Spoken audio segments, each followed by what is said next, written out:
Hello coders, struggling to pick the perfect AI coding tool? Today we're diving into Cursor, Windsurf, Cline, GitHub Copilot, and VSCode in a quick showdown to find the best fit for you.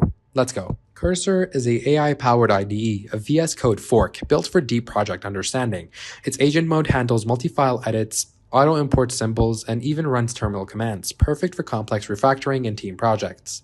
Windsurf, another VS Code fork, shines with its Cascade feature for real-time collaboration and context-aware code generation. It's privacy-focused with local indexing and great for internal tools or large code bases. Cline is a free open-source VS Code extension acting as an AI agent. It excels in AI system-level tasks like debugging, running tests, and multiple file edits with plan and act modes. It's ideal for complex systems and budget-conscious devs.